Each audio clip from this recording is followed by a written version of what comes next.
kardeşlerimizden biri, Allah ondan razı olsun, bir sual gönderip, Subhanallah, sual oldukça təsirli bir sualdı. Həqiqətən Allah da şahiddir dediklərime, özüme çok təsir etti. Ve istedim ki Allah'ın izniyle o kardeşin sualını geniş şekilde, necə ki belə də xahiş edib oxuyacağım sualı, cevaplandırırım inşallah. Kardeş yazıb ki mektubda, Esselamu Aleyküm ve Rahmetullahi ve Berekatuhu. Günah eden insan hidayet üzerindedir. Sualı belədir. Kardeşin sualı. Günah eden insan hidayet üzerindedir. Ve ettiği günahın cezasını da anlayır. Rabbinden korkur. Tövbe edir. Sonra tekrar o günaha yine de kaydır. Sonra yazıb ki kardeş, bu cür günah sahibinin tövbesi vardır mı? Qəbuldur mu? Sonra buyurur ki, dəfələrlə eyni günahı edip, tövbe edip, yine o günahı edenin yine de tövbe etmesi lazımdır mı? Bu cür hal üzerinde olan üçün nizat nedir? Onun tövbeye müvəffəq olması için ümid var mı? Subhanallah. Təsirli bir sualdır. Allah'ın izniyle bu meseleni geniş şekilde inşallah götürəcəyik. Rica edirəm ki diqqətlə dinləyin. Barakallahu fikum. Allah'tan dilerim ki danıştıklarımı Allah subhanahu teala hem özüm için hem de sizler için faydalı etsin. İlk olarak bilmək lazımdır ki bizim başımıza gelen günahlar, bizim başımıza gelen müsibətlər, üzr istəyirəm, özümüzün iki əllərimizlə kazandığımız günahlara görədir. Yani ne baş verirse bunu mənhəc olarak fikirləşmək lazım, bilmək lazımdır ki bu bizim özümüzün günahlarımıza görədir. Bu bilirsiniz haraya işare edir? Bu ona işaredir ki Allah Subhanahu ve Teala kullarına zulüm etmez. Bunu insan gerek menhec etsin özü için. Allah Subhanahu ve Teala asla kullarına zulüm etmir. Buyurur ki kitabında İnna Allaha la yazlimun nase şey'a velakinnen nase enfusahum yazlimun. Allah Subhanahu ve Teala insanlara zulüm etmir. Lakin insanlar özlerine zulüm edirlər. Necə ki Qudsi hadiste, ilahi hadiste Allah Subhanahu ve Teala buyurur ki, hadis uzundur, bize lazım olan yeri, فَمَنْ وَجَدَ خَيْرًا فَلْيَحْمَدِ اللّٰهِ. Kim hayır taparsa Allah'a hamd etsin. Fikir verin. Sonra buyurur ki Subhanahu ve Teala وَمَنْ وَجَدَ غَيْرَ ذَٰلِكَ فَلَا يَلُومَنَّ إِلَّا نَفْسَهِ. Kim de bundan başkasını taparsa öz nefsinden başka hiç kınamaz. Ayetlerden, hadislerden görürük ki başımıza gelen günahlar, başımıza gelen musibetler özümüzün günahlarımızın üzbatındandır. Uca Allah başka bir ayette buyurur ki وَمَا أَصَابَكُمْ مِنْ مُصِيبَةٍ فَبِمَا كَسَبَتْ اَيْد۪يكُمْ وَيَعْفُ عَنْ كَثِيرٍ. Gelin öyle bir şeye dikkat edek ki, öyle bir şeye bakak ki o ayet hakikaten Subhanallah o kadar azametli bir ayettir ki Allah Subhanahu Teala buyurur ki وَمَا أَصَابَكُمْ مِنْ مُصِيبَةٍ. Başınıza gelen bir musibet, istenilen bir musibet, her hansı bir musibet özünüzün ellerinizle kazandığınız günahlara göre. Başka ayet Allah Subhanahu Teala buyurur ki ظَهَرَ الْفَسَادُ فِي الْبَرِّ وَالْبَحْرِ بِمَا كَسَبَتْ اَيْدِ النَّاسِ. Fikir verin Subhanallah. Suda ve kuruda pozuntular baş verdi. Bime kesebet eydin nas. İnsanların günahlarının uzbatından. İnsanlar elleriyle bunu neyliblər? Kazanırlar. Allahu Akbar. Allah Subhanahu Teala kullarına karşı ne kadar rahimlidir. Fikir verin. İnsanlar günah edir. Kuruda ve suda pozuntular baş verir. Sonra Allah Subhanahu Teala rahmetinden insanlar Allah'a dönsünler diyene bazı şeyleri onlara daddırır ki fikir verin. ظَهَرَ الْفَسَادُ فِي الْبَرِّ وَالْبَحْرِ بِمَا كَسَبَتْ اَيْدِ النَّاسِ. Niye göre? لِيُضِيقَهُمْ بَعْضَ الَّذِي عَمِلُوا. Onlara bazılarını daddırırıq ki belki nedir? Məqsəd nədir Allah'ın Subhanahu Teala bize daddırdığında? لَعَلَّهُمْ يَرْجِعُونَ. Belki qaydalar. Subhanallah. Fikir verin Allah Subhanahu Teala ne cür əzəmətlidir. Bunları bildikten sonra bildikten sonra ki biz özümüz sebep olmuşuq. Bu çok mühümdür. Bəzən olur ki insanların başına bir şeyler gelir, Allah korusun. Sonra her şey Allah'a ittiham edirlər. Allah korusun. Huzun etmək olmaz. Biz bilməliyik ki nədir? Nə ediriksə, nə etmişiksə bu bizim günahlarımızın müqabilindədir. Günahlarımızın nədir? Müqabilindədir. Allah subhanahu teala kullarına qarşı rəhimlidir. Subhanahu wa ta'ala. Yaxşı deyək ki halımız gəlib o hala satıbsa ki biz bu hal üzərindəyik. Qardaşın sualından göründüyü kimi nedir bunun ilacı? 3 ayənin üzərində inşallah ki nədir? Müzakirə edəcəyik. Diqqətli olun burada. Barakallahu fikum. Burada elə qaydalar var ki vallahi bəzən olur ki o bizdə bir misal var. Deyirlər ki qızıl hərflərlə yazmaq lazım. Deyərdim ki bunları ağlamaq lazımdır. Vallahi ki göz yaşlarına yazmaq lazım. Subhanallah. Elə bir qaydalardır ki bunlar. Allah subhanahu wa ta'ala kullarına qarşı gör nə cürə xitablar edir. Birinci ayədə Zümər surəsində Allah subhanahu wa ta'ala buyurur ki Qul ya ibadi, fikir verin. Qul ya ibadi, ne eşidirsiniz? İbadi sözünün arkasında ya harfi var, med var orada. Yani tecvid bilen kardeşler bilirler. Ya ibadi, bu cür okunur. Başka bir ayette hemen bu surenin 15. ayetinde Allah subhanahu teala buyurur ki ya ibadi, ya ibadi, del harfinin altında kesre var. O birisi ayetin, birinci okuduğum ayetin delden sonra ya var, uzatma işaresi var. Ayet bu cür okunur. Kul ya ibadi, uzatılır. Eşidirsiniz düzdür. Bir de o birisi ayette necədir? Ya ibadi. Delden sonra ne yoktu? Uzatma yoktu. Sizce bunların tefsirleri yoktu mu? Bunların mənaları yoktu mu? Şüphesiz ki. Allah'ın kelamı subhanahu wa ta'ala. Şimdi bakın ayetlere. Allah subhanahu wa ta'ala buyurur ki: "Kul ya ibadi ellezine esrafu ala enfusihim la taqnatu min rahmetillah. İnnallaha yaghfiru'z-zunuba cemi'a innehu huvel gafurur rahim." Ey benim özlerine zulm etmekte haddini aşmış kullarım. Fikir verin. Ey benim özlerine zulm etmekte haddini aşmış kullarım. Bakın subhanallah. Allah subhanahu wa ta'ala burada kimleri çağırır? Günahlarda, özlerine karşı günahlarda haddini aşmış kullar çağırır. Allah-u Teala namaz əhlini çağırmır. Oruç əhlini çağırmır. Zekat əhlini çağırmır. Həcc əhlini çağırmır. Yani mümin kulları, Allah'a ibadet eden kullar çağırmır buradan. Əksinə günahkar kulları çağırır. Subhanallah. Elə siz demeyin buradaki sır oymuş. Ayədə ya ibadi. Buradaki ya Ərəb dili qrammatikasında nədir? Ya mütəkəllimdir. Allah özünə nisbət edir. Subhanahu teala. O kulları özünə nisbət edir. Yani tefsirçiler buyurur ki rahimehumullah, Allah subhanahu teala kullarına deyir ki ey özlerine karşı hədlərini aşmış kullarım. Kullarım, benim kullarım. Fikir verin, size bir misal vereceğim. Deyirəm ki qalemi, hədə qalemi, bu benim qələmimdir. Hədə kitabi, mesela bu benim kitabımdır. Burada nisbət bildirir. Ya mütəkəllim. Allah subhanahu wa ta'ala o kulları, o günahkar kulları ne deyir? Özüne nisbət edir subhanahu wa ta'ala. Deyir ki onlar benim kullarımdır. Baxmayaraq ki onlar ne üzerindediler? Həddi aşmış. Özünə nə deyir? İsraf sözü bilirik də nədir? İsraf. Bir şeyde israf etmek. Allah ne diyor subhanahu wa ta'ala? Kul ya ibadillezine esrafu. İsraf şekilde, çoxlu şekilde günah edenler. Subhanallah. Çoxlu şekilde günah edenler. Kardeşin sualının cevabı değil mi? Bəli. Kardeşin sualının cevabıdır. Çoxlu şekilde günah eden kullarıma de ki la taqnatu min rahmetillah. Allah'ın rahmetinden ümidiniz üzmeyin. Allah'ın rahmetinden ümidiniz üzmeyin.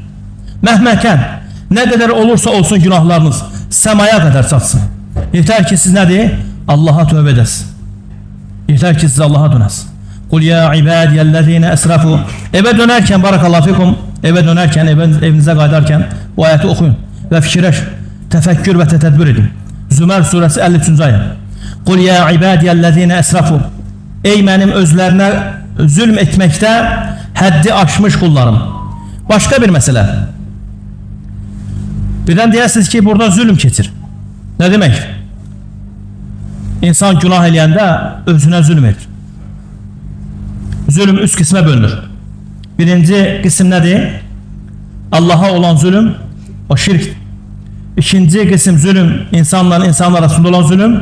İnsan başka bir insana zulüm edir, Allah korusun. Üçüncü kısım nedir? İnsan günah edir, özüne zulüm edir. Subhanallah, Subhanallah. Rabbimiz bizi ne cürə tanıyır, la ilahe illallah. Ne cür tanımasın ki o bizi xalq eləyib, Subhanahu wa ta'ala. O bilir ki bizim nəfslərimizdə neylər var. Bilir ki bizim kimi insanlar olacaq, Subhanahu wa ta'ala elmiyle bilir. Günahlar edəcəyik. Ola bilsin ki bəzən ümidsizliğe gidəcəyik. Şeytan elə bunu istəyir, Allahın düşmanı yer gelmiştir. Şeytan vəsvəsə edir ki insana, sənin tövbən yoxdur. Sən nə qədər günah eləmişsən. Filan şey eləmişsən, filan şey eləmişsən, filan şey eləmişsən. Xeyr. Bilmək lazımdır ki Allah Subhanahu wa ta'ala Allah'ın rəhməti genişdir. Fikir verin ayetin sonuna. İnna Allaha yaghfiru zunube cemi'a.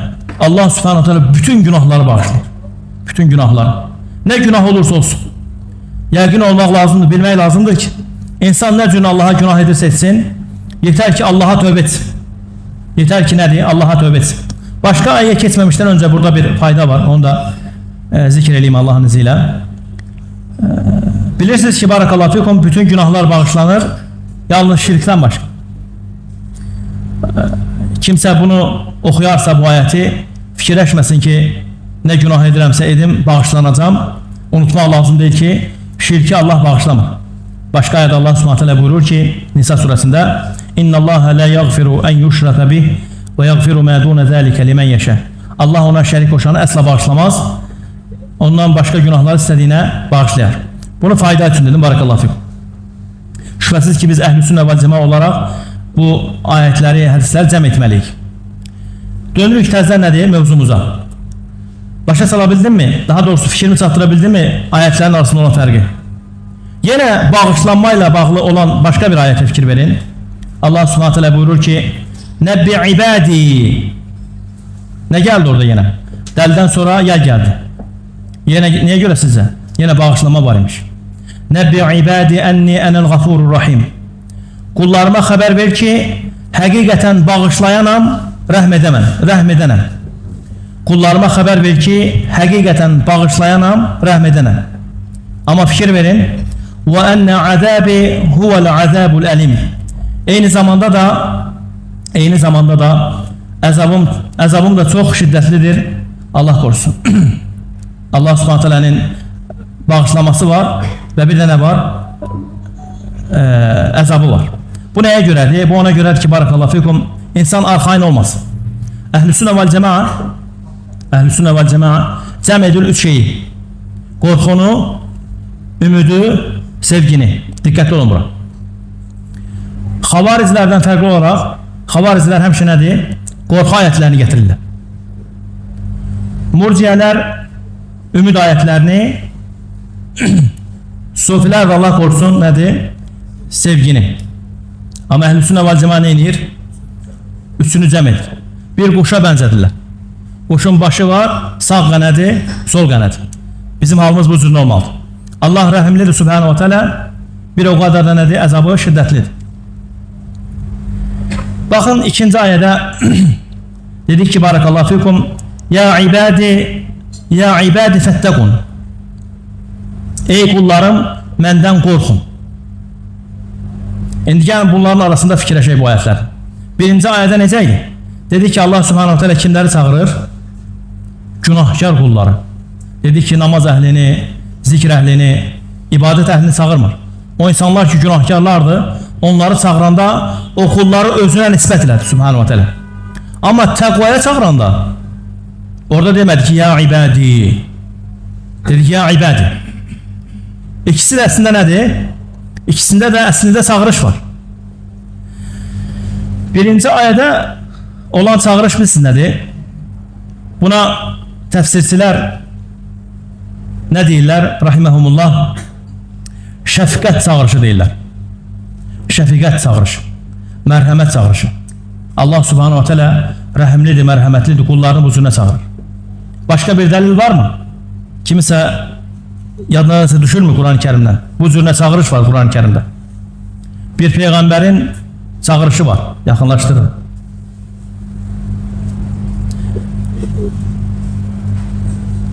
Həmişə eşidirsin. Xeyr. İbrahim Aleyhisselam. İbrahim Aleyhisselam atasını, müşrik olan atasını. Subhanallah. Ya əbəti. Ya əbəti. Orada aslında t'den sonra ne var? Ya mütekellim var. Atacan. İbrahim'in Aleyhisselam əxlaqına fikir versiniz. Allah'ın salamı olsun bütün peygamberlere. Özüne nispət edir. Şəfqət edərək çağırır atasını. Baxmayaraq ki, atam müşrikdir. O Allahla onun arasında olan bir məsələdir. Amma məndən tələb olunan odur ki, atama karşı gözəl mehriban ol. Subhanallah. Və la təqul ləhumə uffin. Onlara uff belə demə. Fikir verirsiniz, İbrahim Aleyhisselam da bütün peygamberlerin əxlaqına, ədəbinə, davranışına ya əbəti. Eynilə bu şəfqət çağırışından Allah da bu cürə çağırır Subhanahu wa ta'ala. Tam fikrimi çatdıra bildim, məfhum oldu da bu. Elhamdülillah. İkinci məsələ. Qardaş soruşurdu ki, günahlarda ısrar etmək. Günah təkrar günah edirəm. Bunun da bağışlanması var mı? Allah Subhanahu wa ta'ala başqa ayda buyurur ki: وَالَّذِينَ إِذَا فَعَلُوا فَاحِشَةً أَوْ ظَلَمُوا أَنفُسَهُمْ ذَكَرُوا اللّٰهَ فَاسْتَغْفَرُوا لِذُنُوبِهِمْ وَمَنْ يَغْفِرُ الذُّنُوبَ إِلَّا اللّٰهِ. Subhanallah. Allah Subhanahu wa ta'ala buyurur ki: وَالَّذِينَ إِذَا فَعَلُوا فَاحِشَةً.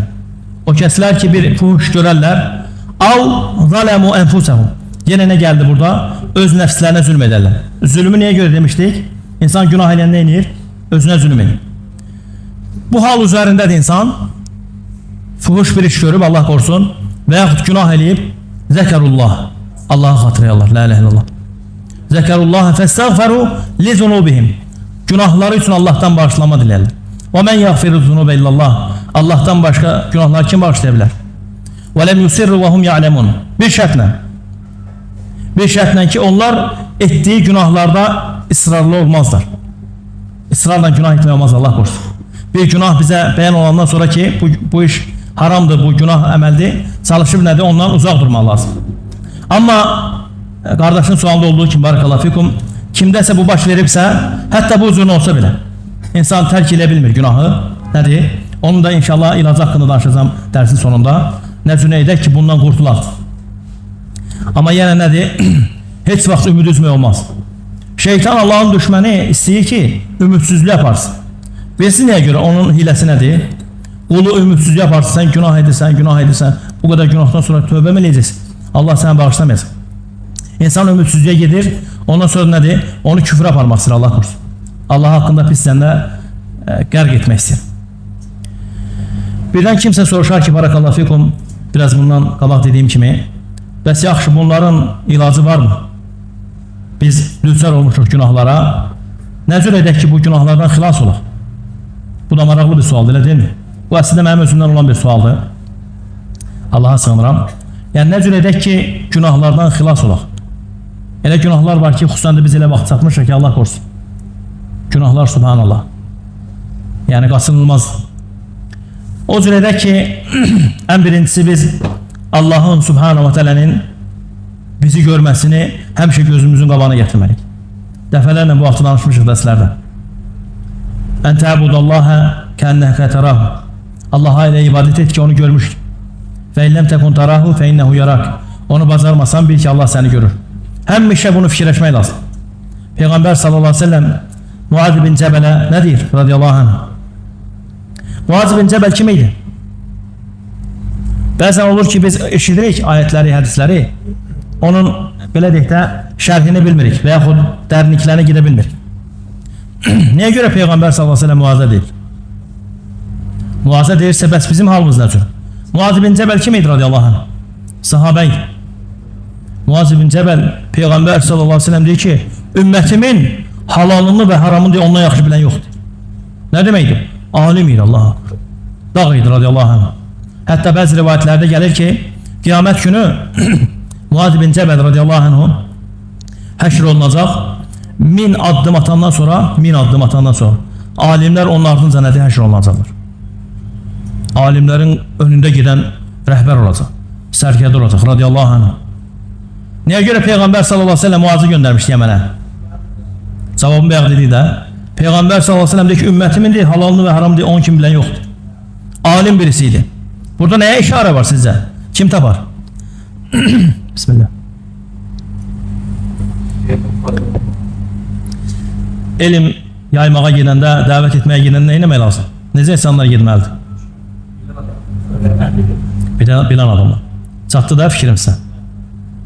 Fikrimi çatdıra bilirəm. Dəvət edən insanlar elmli olmalıdır. Mən dəvətçiyəm, 40 günlük çıxım, 3 günlük çıxım, 7 günlük çıxım. Bu dəvət deyil. Muaz ibn Cəbəl radiyallahu anhu bilərəkdən Peyğəmbərimiz sallallahu aleyhi ve sellem, üzr istəyirəm, bilərəkdən Muaz seçmişdi. Qaydıram mövzuya. Muaz ibn Cəbələ buyurur ki, Peyğəmbər sallallahu aleyhi ve sellem İttəqilləhə heytu mə kuntum. Allah'tan qorx deyir. Harda olursansa ol, Allah'tan qorx deyir. Fikir versin, subhanallah. Bizə lazım olan hissəsiydi. Harda olursa olaq, Allah'tan qorxmaq lazım. Bunlar ilaclardır. Bunlar nədir? İlaclardır. Birinci ilac nə idi? Allahı fikirləşmək ki, Allah məni görür. İnna Allaha kana aleykum raqibə. Allah sizin üzərinizə nəzarətçidir. Neçə ayətlər var. Ələm ya'lem bi enne Allaha yara. Ələm ya'lem bi enne Allaha yara. Subhanallah. O ayətləri oxuyub fikirləşmək lazımdır, qardaşlar. Allah sizdən razı olsun. Allah sizə bərəkət versin. Ayətləri oxuyub üzərindən keçmək yox. Oturub fikirləşmək lazım. O bilmirmi ki, Allah onu görür? Vallahi bu cürlə insan mücahidə etsə nəfsi ilə. Düzdür, mən deyirəm, mən bilirəm ki, Allahın izinə bu bir gün, 2 gün alınan məsələ deyil. Amma biz cəhd eləməliyik. Allah görsə ki, biz cəhd edirik, çalışırıq bunun üzərində, Allah bizi yönəldəcək. Sən bir dəfə gözünü tik yerə, 2 dəfə, 3 dəfə, 4 dəfə. Allah'tan qorxub eləmək amma. İnsanlara görə yox. Allah səni yönəldəcək Sübhanahu teala. وَالَّذِينَ جَاهَدُوا فِينَا لَنَهْدِيَنَّهُمْ سُبُلَنَا. Kim bizim yolumuzda çalışarsa, Allah Subhanahu teala deyir ki, biz onu doğruya yönəldərik Sübhanahu teala. Sonra barakallahu fikum ilaclardan ikincisi nədir? Çoxlu sayda istiğfar etmək. Çoxlu sayda istiğfar etmək. Estağfirullah, estağfirullah. Günahları gözümüzün qabağına gətirə-gətir. İstiğfar edəndə Allah Subhanahu teala'nın əzəmətini fikirləşə-fikirləş. Allahın tazimini fikirləşə-fikirləş. Rəbbimizə tövbə edirik, ondan bağışlama diləyir. Rəbbim məni bağışlayacaq. Gözəl zəndə olaraq. Yəni, səhər axşam zikirləri var, orada istiğfar var. O istiğfarları 1 dəqiqə, 2 dəqiqə qutarmaq lazım deyil. O istiğfarların üzərində dayanmaq lazım. Alimlərdən biri deyir ki, rahiməhullah, həfizəhullah, daha doğrusu, Allah korusun şeyxi. Bir gün nə deyir, oturdum deyir, baxım ki deyir, Subhanallah və bihamdihi zikri nə qədər məndən vaxt alır? Sizdə nə qədər? Neçə dəqiqə desək? 17 dəqiqə. 17 dəqiqə deyə bitirdim deyir. Subhanallah və bihamdihi. Subhanallah və bihamdihi. Subhanallah və bihamdihi. 17 dəqiqə zarafat deyil. Biz neçə dəqiqə eləyirik?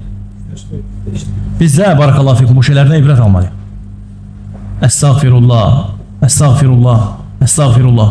Subhanallah, etdiyimiz günahlar istiğfar edə qəlblərimizi titrətmirsə, etdiyimiz günahların aqibəti, Allahın əzabı, o qəlblərdə problem var. Vallahi, qəlb titrəməlidir, gözlər yaşalmalıdır, subhanallah. Gözlər yaşalmalıdır ki, Allahu akbar, mən Allaha qarşı günah edirəm, subhanahu teala. Allah yerlərin və göylərin sahibidir. Heç mənə yaraşarmı ki, mən Allaha qarşı günah edim? Vallahi, Allah bizə qarşı o qədər rəhimlidir ki, o qədər mərhəmətlidir ki, o qədər bizə qarşı şəfiqətlidir ki, eşitdik də ayələrdə. Qul ya ibadiyəllezine la ilahe illallah, la ilahe illallah. Bu qədər günahların qabağında bizə qarşı Allahın rəhmətinə fikir versiniz. Heç bizə yaraşarmı ki, Allaha qarşı günah edək? Vallahi günahlardan əl çəkmək lazım. Günahlar insanların həyatlarını qaraldır. Ailələrindən əlindən alır, ruzulərini, bütün neymətləri, bütün onun üzərində olan neymətləri aradan aparır. Günahlara görə Allah'tan bağışlama diləmək lazım. Nə cür bağışlama? Fikirləşə-fikirləşə. Estağfirullah, estağfirullah. Allahu akbar. Mən nə cür bu əməl etdim ya Rab? Niyə görə bunu etdim? Allah'ım sən məni bağışla ya Rab. Mən sənin qulunam, bilmədim. İkinci məsələ nə idi? İstiğfar. Üçüncü məsələ ixlas olmalar da bunlar. Dua etmək Allah'a. Allah'a dua etmək. Bilirsiniz nə dua etmək? Səcdələrdən başımızı qalxızmayaq. Vallahi, billahi, tallahi, çıxış yolu buradadır. Heç kim bizə kömək edə bilməyəcək. Atalarımız, analarımız, zövcələrimiz, uşaqlarımız heç kim bizə kömək edə bilməyəcək ki, bu günahdan xilas olmağımız. Ancaq Allahın rəhməti subhanahu wa ta'ala. Səcdələrdən başımızı qalxızmayacaq o vaxta kimi ki, gözlərimiz yaşarana kimi, qəlblərimiz titrəyənə kimi. Allahım, bu işdə mənə yardım et, ya Rabbi. Allahım, halımı səndən başqa heç kim bilmir, ey Rabbi. Mənə kömək ol. O qədər belə şiddətlə, sınıq, kəskin qəlblə dua etmək lazımdır ki, bu cür olanda, insan belə deyək də, o qədər dua edir ki, qəlbi artıq kövrəlir. Kövrələndən sonra Allah subhanahu teala xəzinəsini açır o qullar üçün. La ilahe illallah.